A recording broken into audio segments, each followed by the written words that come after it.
Hello on this Sunday morning. Hello on this Sunday morning. And today, because I was fixing Sunday dinner, because I was thinking of my family first, this is the reason why you're seeing me. This is the reason why you're watching me. This is the reason why it's a story time. And honey, this is a story time about how the narcissist was comparing my food to the bitch's food and how I stopped that. But at the end of the day, like, comment, and share, and whatever the hell, I don't know. I just work here sometimes, not all the time, but it is what it is. But at the end of the day, like, comment, subscribe, and let's get to this channel. Now, before we get started, I made a video a couple of days back, and people had questioned me about how or why I hadn't been telling a story time. Because, see, when my brain gets, like, compressed with a lot of stuff, I talk about a lot of shit. So, yeah. I didn't talk or tell a story. I was telling y'all about how I was. See, I've told y'all before in plenty of other stories. This man was such a hoe that he would take off time. Like, even though we was in a full-blown relationship, he would be in a relationship with not one bitch, but like 3, 4, 5. But see, instead of him being the type of person that he was, he would compare different stuff. But I've told y'all that before. But this particular time, we had broke up. I had called it quits. Don't look at that trash bag because I'm cleaning up my room, damn you. But nevertheless, this is what happened. So we had broke up, no ties, and we didn't even break up. He didn't come home for a week. I packed his shit, took it to his bitch house, and left it on the porch. Boom. I didn't hear from him for like 3, maybe it started with 2 weeks. That second week he came over. And it was like 8:30. Curtis was like upstairs in the tub or some shit like this. But he came over and he was asking me for some money. Now, keep in mind, he hadn't been there for 2 weeks, so by coming there and asking me for some money, I told him no. I told him, I said, why don't you get it from your bitch? Why are you coming here asking me for anything? You ain't been here for 2 weeks. Your shit ain't even here. He went into, oh, fuck you, bitch. You ain't no good person. You this, that. You think you're better than everybody because you got a job. Then he went on from there to, that's why my bitch can cook better than you. That's why my bitch got that's why my bitch can cook better than you. I'm like, oh, okay, but it's not affecting me because you sound real childish right about now compared to spaghetti. But now I know that it had to be him telling the bitches that I couldn't cook. It had to be him telling the bitches what was going on in my house. It had to be him. But he didn't like the fact that I was popping off back at him. So he left. And maybe about an hour and a half came. My front door was open, but my screen was unlocked. I was laying on my couch, and I will never forget this.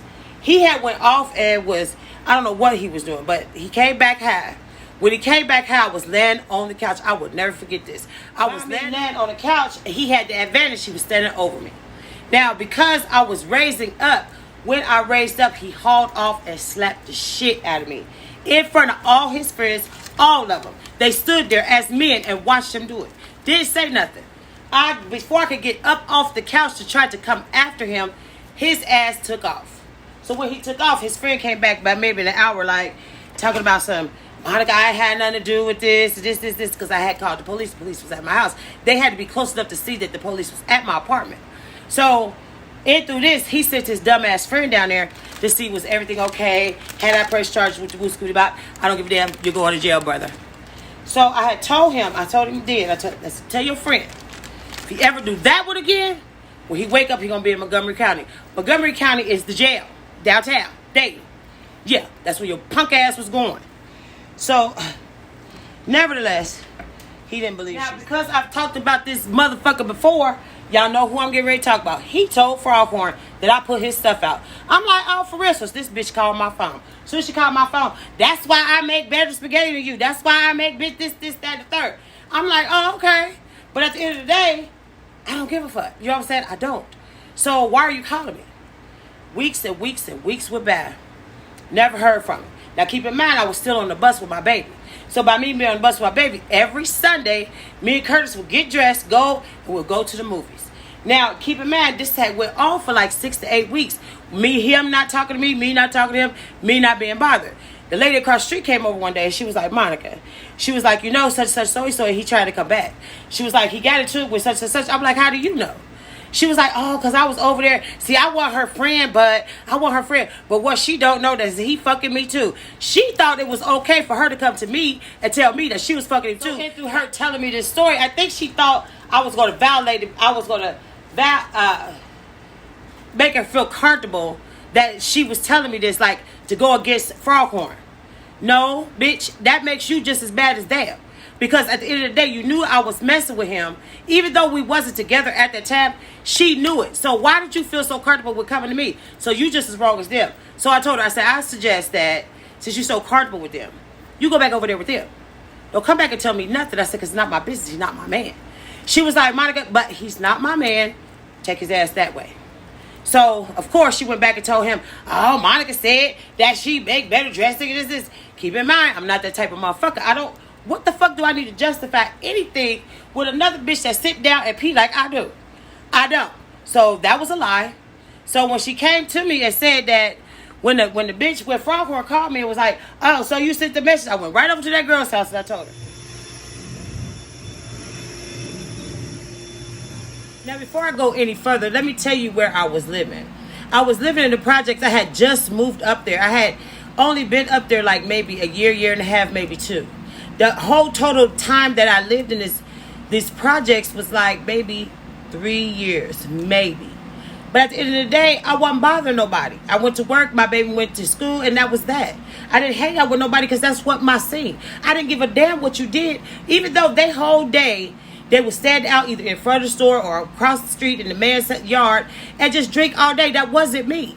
So if they thought that I was funny, oh well. Why would I cook for somebody that didn't appreciate it? Hell no, I didn't cook for him. Hell no, I didn't do none of that shit for him. If y'all was going to do it, that's half the pressure off of me. That's how I was thinking. So instead of him thinking like this, he thought it was going to be okay. So what I did was, because they had already set my van on fire, because they had already got on my nerve, I moved out without him knowing. So me thinking that, okay, move away from the trouble, Monica. Get your baby away from this thing. Get your baby away from this, because he's not going to have a chance if you don't. Because, see, everybody in the projects ain't bad. Everybody in the projects ain't wrong. But some people take the projects and they want to be the projects. They think because you're in the projects, you got to be a part of a gang, or you ain't got to have no job, or this is where you're supposed to retire from. I use the projects as a stepping stone so I can get on my feet and get my baby the fuck out of there. And that's just what I did. So I called myself moving and getting away from the trouble, but this was not good enough for him. This wasn't good enough for them. So I decided to just pack my shit up and go. In the middle of the night, pack my shit up and go. But because my neighbor 2 doors down knew him and was friends with him, she told him. Not only did she tell him, but she followed the U-Haul from my apartment to the new apartment, and she told him exactly where I stayed. Now, me not knowing that he knew where I stayed at, I'm like, oh, okay, we're in the clear. Still, I hadn't heard from him. He ain't called my phone. Then I had a payee's card. And even though I worked, they still gave me food stamps for my baby. So I went to the grocery store, and I called myself going to cook Sunday dinner. Sunday dinner consisted of greens, macaroni and cheese, fried chicken, yams, and cornbread. Now, keep in mind, this is the meal that I was fixing for my son. This is the meal that is Sunday dinner for me and my baby. So I'm in the kitchen. I'm giving it to it. I'm getting to it. You know what I'm saying? So, no, he didn't know that I could cook. No, he didn't know that I was wife material, not girlfriend material. See, it's a difference. It's a difference between a girlfriend, a wife, and a sad bitch. A sad bitch is just what she is. She don't understand. You know what I'm saying? A girlfriend do girlfriend type shit. Wives do wife stuff. So I was cooking Sunday dinner for my son. This motherfucker came into my new apartment. I had my door locked. He came into my new apartment from the back. I'm thinking it's Curtis, so I'm in the kitchen cooking, minding my own business. I'm thinking it's Curtis. I'm telling him, quit running in and out. Don't let no flies in my house. I'm gonna hit you with this door if you don't stop. Okay, so but he didn't. When I realized it, I looked up into my range and I seen him standing there. I'm thinking to myself, Monica, what the fuck? You know what I'm saying? So immediately he started, oh, you cooking for somebody else? You cooking for some other man? You cooking for some dude? You cooking for some ninja? You doing this, that, and the other? Who the fuck is you cooking for? This, that, and the third. Keep in mind, I hadn't seen him in a month and a half. So why are you asking me the questions? Shoes was dirty, hair not cut, all this other stuff, shirt dirty. You know what I'm saying? This, that, and the other. Now, when he lived with me, he wasn't like that. But when he lived with them, they didn't give a fuck. As long as he was dicking them down, he didn't give a shit.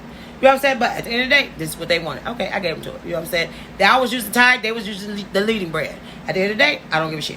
So he get the fussing and fighting and all this other stuff. I'm telling him, don't come in here with that noise. Don't come in here talking shit. And you go ahead on where the fuck you was at. Go where your clothes and your property is at. By me telling him this, he pushed me. I pushed past him. I started walking into my dining room, which at the time, because it was a 1-bedroom, I had Curtis, had the bedroom, my couch had a bed on it, but nevertheless, I pushed him away from it. When I pushed him away from me, something said, Monica, I had this little bitty lamp that was sitting by a computer that was in my living room on the table. This little lamp, I had never plugged it up because it was not enough plugs at that where the computer was. So I didn't plug it up. So by him still fussing and this, he was behind me. Before I knew anything, he took his fist, an open fist just like this, and came from behind me. And when he hit me, he busted my lip and my nose. I started getting dizzy. But once I started getting dizzy, in my mind, I'm thinking, Monica, you're going to have to fuck him up because you promised him that the next time he put his hands on you, he was going to wake up in Montgomery County. So, keep in mind, I had my chicken was cooking on the stove. When but because he had been drinking and it was hot outside, he was drunk, but he was like sweaty and stuff. So, when he hit me, blood went everywhere, all over my couch, on my floor, on the computer.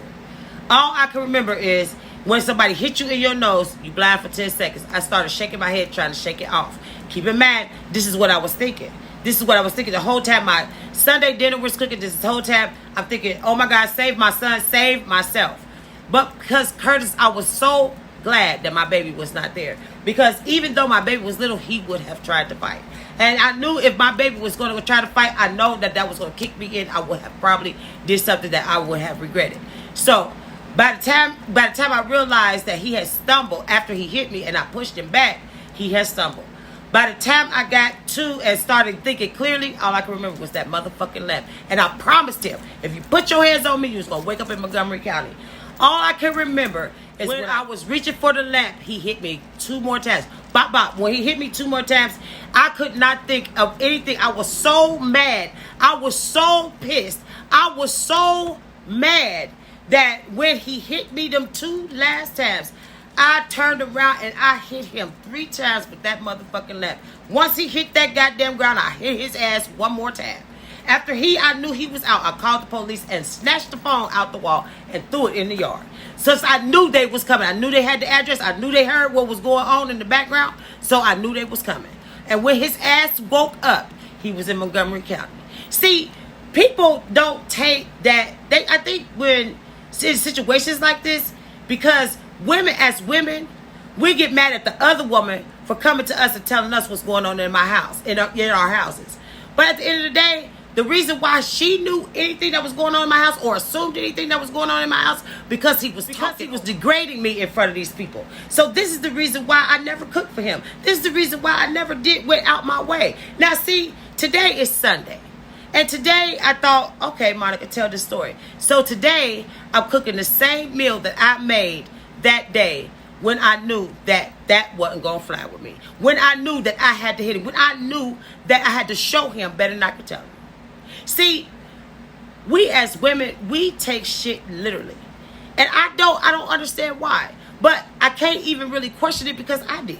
I took a lot of shit when it was unnecessary. I should have been left alone. But see, I think I told this story because like then, I am cooking today. Like then, I'm cleaning my house up like I did then. But the only difference is I'm with a real motherfucker and not him.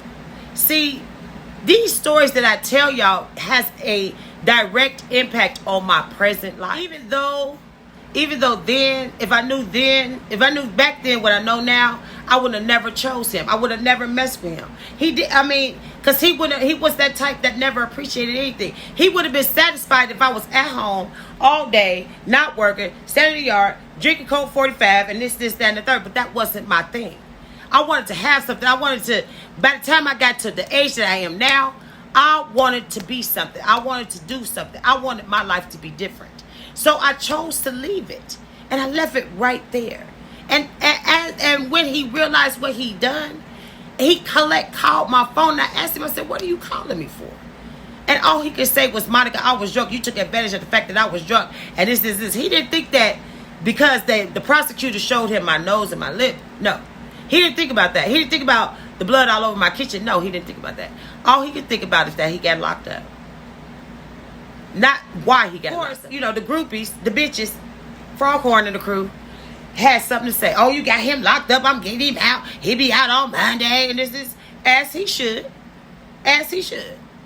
And so then he knew not to never put his hands on me. He knew then. But see, keep in mind, I had already met Edie. But Edie was just my friend. Me and Edie was just friends. We wasn't nothing attached to it. She was just my friend. What she was doing, she was in my ear.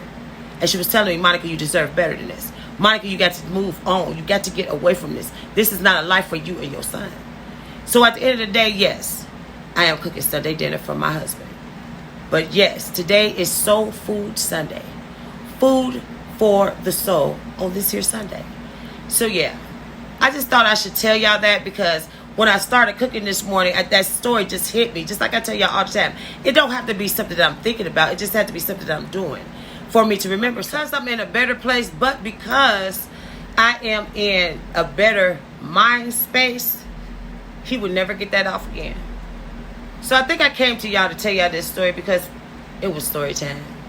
And trust and believe, yes, I am going to continue the stories as they come, but I'm also going to talk to y'all because I use y'all as my therapy. Even though y'all think sometimes I be talking to y'all and my stories hit something that reminded y'all of something in y'all life, this is my entire life. And these are true stories. So yeah, I decided to tell this story because I just felt like, man, this is something that I got to get this off. You know what I'm saying? So, yeah. I appreciate y'all for watching. And I thank y'all for being here. So, guess what? I'll see you in my next story. Bye.